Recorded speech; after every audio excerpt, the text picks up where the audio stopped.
Sudah Pak, monggo Pak. Selamat siang, Assalamualaikum warahmatullahi wabarakatuh.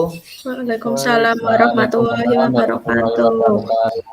Selamat siang Bapak Ibu semuanya. Mudah-mudahan masih semangat, masih sehat ya.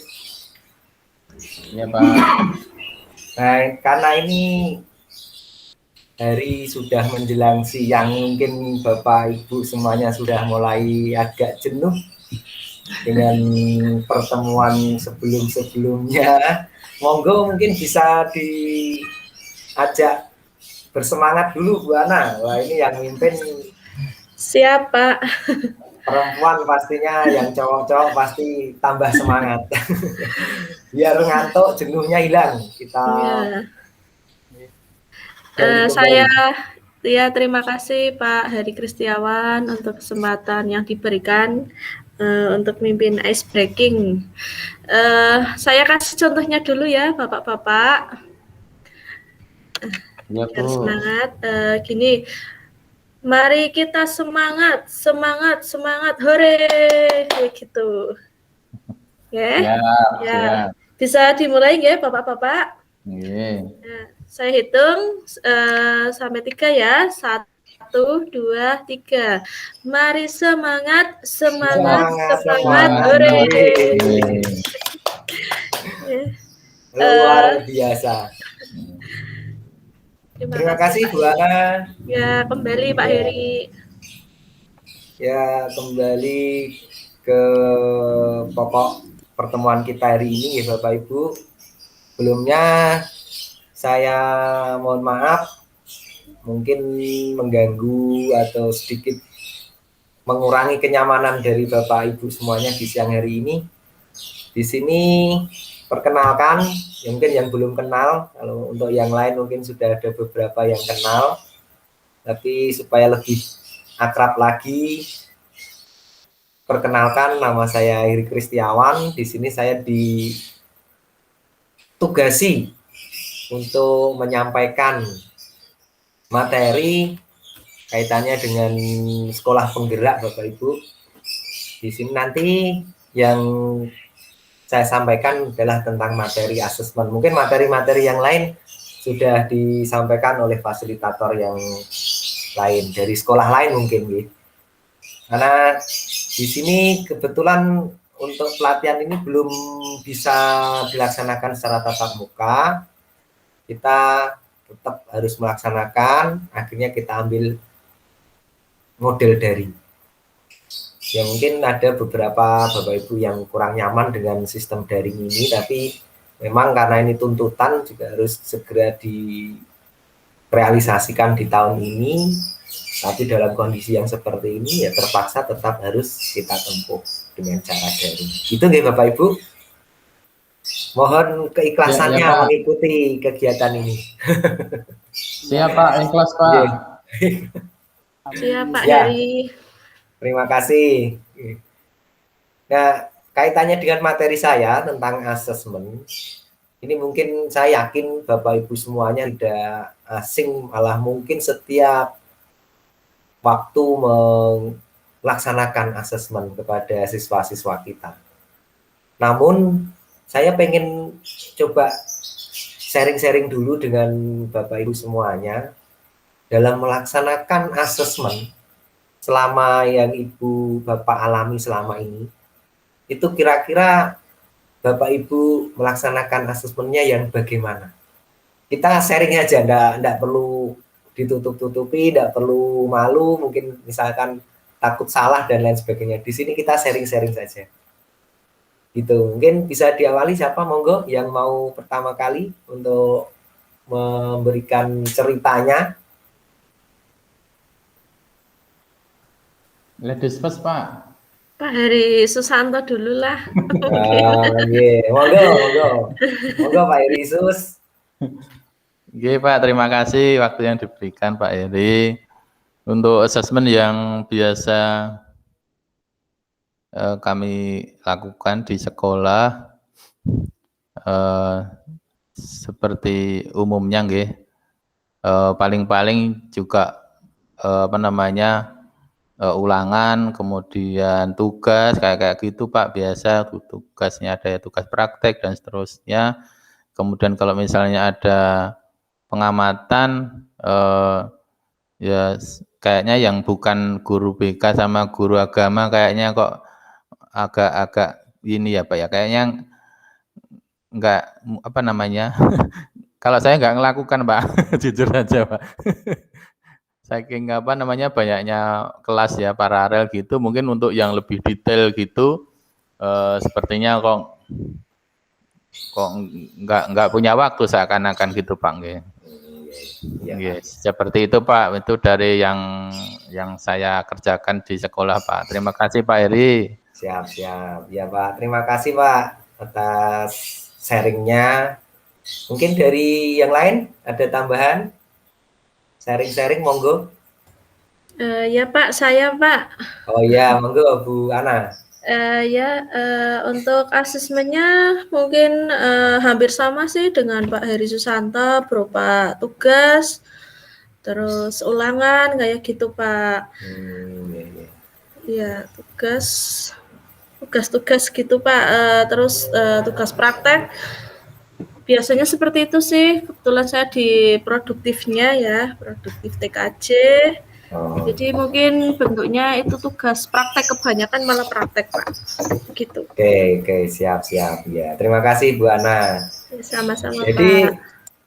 sebenarnya selama ini kita semua sudah sering melaksanakan asesmen sebenarnya ya. Tapi mungkin ada dari beberapa teman-teman yang asesmennya mungkin kurang tepat atau tidak sesuai dengan apa yang direncanakan di awal.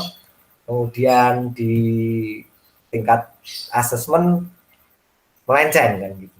Nah, makanya dari sesi materi hari ini kita belajar bersama-sama tentang asesmen. Saya share dulu ya materinya. Iya Pak, monggo Pak.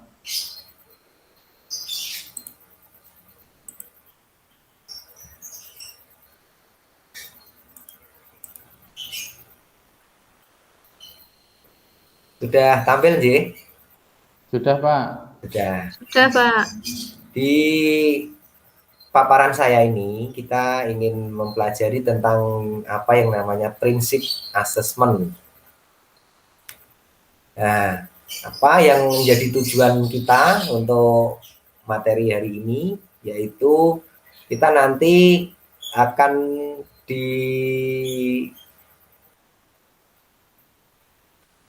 diinginkan untuk memahami prinsip-prinsip asesmen, kemudian ada alur asesmen, ada prinsip pembelajaran dan lain sebagainya. Nah, Bapak Ibu semuanya,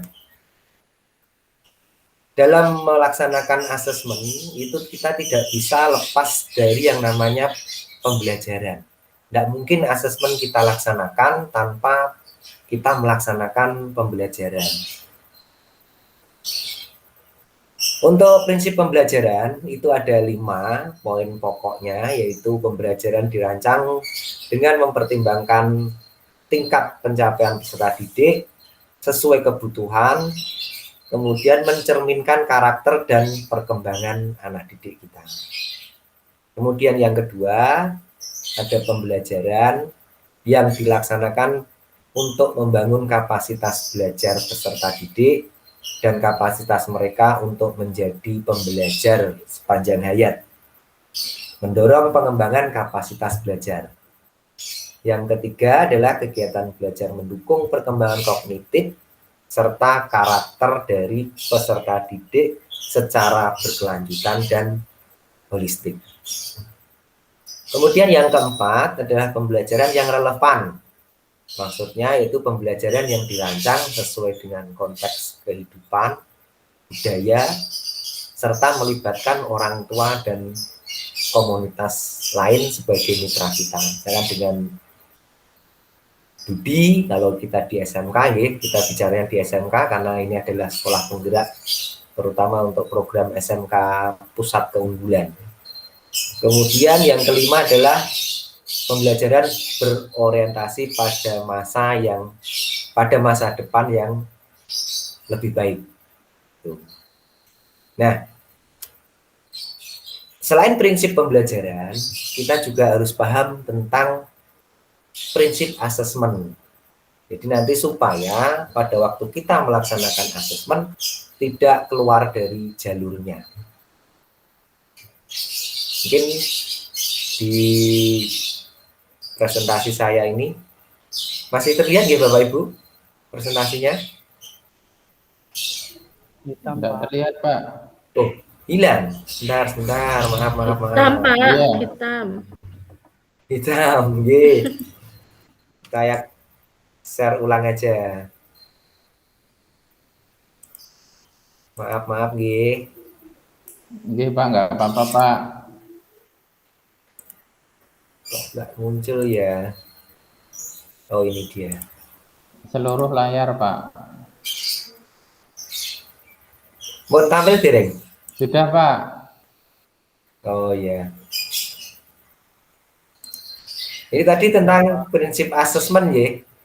Nah, nanti mungkin bisa, ini materi sudah saya posting di LMS maupun di grup. Nanti silahkan di-download, dipelajari lagi lebih lanjut di sesi asinkronus. Untuk selanjutnya, nah ini ada prinsip asesmen. Ini penjelasannya, yaitu guru harus merancang dulu berdasarkan hasil asesmen. Kemudian asesmen itu merupakan sebuah proses. Jadi dimulai dari perencanaan pembelajaran, kemudian dilanjutkan pada kegiatan pembelajaran, barulah di puncaknya itu ada asesmen. Jadi asesmen tidak bisa kita lakukan tanpa harus ada perencanaan dan kegiatan pembelajaran. Kecuali asesmen diagnostik, yaitu nanti di luar pembelajaran bisa, karena itu tujuannya untuk mengenali atau mengetahui karakteristik dari siswa didik kita. Bapak Ibu masih ingat kan asesmen itu ada berapa?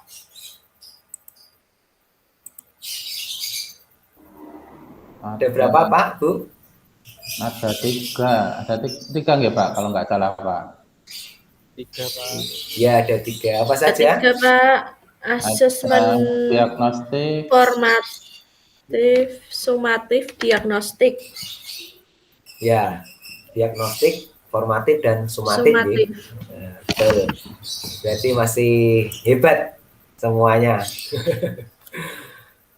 Kemudian selain prinsip asesmen tadi, nanti silahkan Bapak Ibu diskusikan. Yang jelas untuk asesmen itu kita selaku Bapak Ibu guru harus menghindari yang namanya teaching to the test. Artinya guru yang punya kewenangan sepenuhnya untuk melakukan penilaian atau asesmen, dan hindari juga melakukan asesmen atau dominan di asesmen sumatif ya, karena sumatif itu kita laksanakan di akhir pembelajaran, dan ini nanti banyak sekali kelemahan yang kita dapatkan dibanding keuntungannya. Kalau bisa kami sarankan Bapak Ibu dalam melaksanakan asesmen, kita gunakan asesmen yang formatif. Nah, monggo nanti Bapak Ibu pelajari dulu materinya, kemudian kita bisa berdiskusi bersama-sama. Itu materi sudah kita posting di LMS maupun di grup, monggo dipelajari ya. Langsung kita laksanakan diskusi. Nanti dari masing-masing Bapak Ibu guru bisa melaksanakan diskusi dan kita bisa tanya jawab serta memberikan respon ke pendapat dari teman-teman yang lain. Ya, silahkan. Ini saya tutup presentasinya. Saya beri waktu 2 menit untuk berdiskusi. Monggo. Iya Pak. Ya Pak.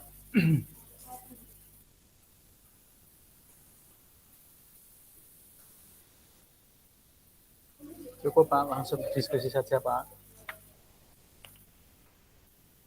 Waktunya tinggal 5 menit Pak.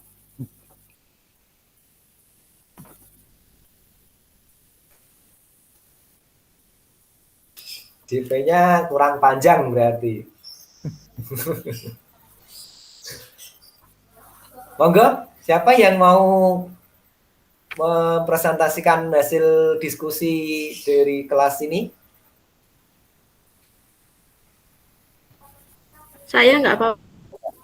Oh ya, monggo Bu Ana, nggih. Silakan. Bu Ana. Ya, terima kasih.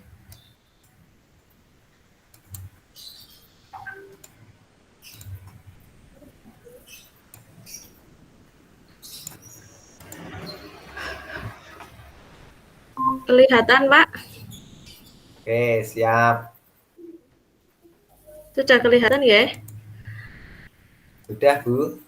Oke, terima kasih Pak Heri Kristiawan atas waktu yang sudah diberikan kepada saya. Di sini saya akan mencoba memaparkan hasil diskusi tentang prinsip asesmen. Nah, ini yang pertama, asesmen merupakan bagian terpadu dari proses pembelajaran, memfasilitasi pembelajaran, menyediakan informasi sebagai umpan balik untuk guru, peserta didik, dan orang tua. Yang kedua, asesmen perlu dirancang dan dilakukan sesuai dengan tujuan. Terus yang ketiga, asesmen dirancang secara adil, valid, dan dapat dipercaya, memberikan informasi yang kaya bagi guru, peserta didik, dan orang tua mengenai kemajuan dan pencapaian pembelajaran, serta keputusan tentang langkah selanjutnya. Yang keempat, asesmen sebaiknya meliputi berbagai bentuk tugas, instrumen, dan teknik yang sesuai dengan tujuan pembelajaran yang ditargetkan. Terus yang terakhir, laporan kemajuan belajar dan pencapaian peserta didik bersifat sederhana dan informatif, memberikan informasi yang bermanfaat untuk peserta didik dan orang tua, dan data yang berguna untuk penjaminan dan peningkatan mutu pembelajaran. Mungkin itu Pak Heri Kristiawan dan Bapak-Bapak hasil diskusi kelompok saya. Barangkali ada kesalahan atau koreksi, monggo. Terima kasih. Oh iya, terima kasih Bu Ana atas presentasinya luar biasa. Sama-sama. Monggo, Pak. mungkin ada teman yang mau menanggapi atau mau bertanya kepada Bu Ana. Saya mau bertanya Pak. Oh iya, monggo Pak Heri Susanto. Monggo Pak Heri. Iya, saya mau bertanya ke Bu Ana ini. Tadi disampaikan dirancang secara adil, valid, dan dapat dipercaya, memberikan informasi yang kaya bagi guru, peserta didik, dan orang tua mengenai kemajuan dan pencapaian pembelajaran, serta keputusan tentang langkah selanjutnya. Nah, apakah di sini maksudnya asesmen ini bersifat objektif dan dengan kalimat sederhana yang mudah dipahami, Bu Ana? Ya, tepat sekali, Pak. Tepat. Ya, terima kasih Bu Ana. Sudah Sama-sama, terjawab Pak ya Heri. Pak Eri? Ya Pak. Sangat memuaskan Pak. Jenengan puas, Bu Ana lemas. Ya, terima kasih Bu Ana atas penjelasannya. Sama-sama Pak Heri. Di sini mohon maaf kepada Bapak Ibu semuanya karena keterbatasan JP ya, kita tidak bisa berdiskusi panjang lebar. Nanti mungkin diskusi bisa kita lanjutkan di tahap asinkronus gitu. Mohon maaf, mungkin yang nggak dapat kesempatan atau belum dapat kesempatan presentasi maupun diskusi, nanti kita lanjutkan di sesi asinkronus. Yang jelas, yang perlu kami tekankan di sini adalah Bapak Ibu dalam melaksanakan asesmen harus betul-betul menyesuaikan dengan apa yang menjadi tujuan pembelajaran yang sudah disusun di awal. Jangan sampai melenceng. Kemudian hindari kita menggunakan terlalu banyak asesmen dalam bentuk sumatif. Kita bisa lebih menggunakan ke asesmen yang formatif saja, yang sumatif kita minimalkan. Kemudian kita harus pandai-pandai sekali mengenali kebutuhan dan karakteristik anak. Mungkin itu yang menjadi pesan maupun refleksi dari saya dari materi ini, mudah-mudahan menjadi pencerahan bagi kita semuanya yang mungkin selama ini masih belum pas pelaksanaan asesmennya. Dengan adanya materi ini, kita menjadi lebih baik. Terima kasih atas perhatiannya Bapak Ibu semuanya. Mohon maaf apabila ada kata-kata yang kurang berkenan. Selamat siang. Assalamualaikum warahmatullahi wabarakatuh. Waalaikumsalam warahmatullahi wabarakatuh. Terima kasih Pak Heri. Terima kasih Pak Heri. Sama-sama. Saya stop dulu nggih. Nggih, Pak. Pak.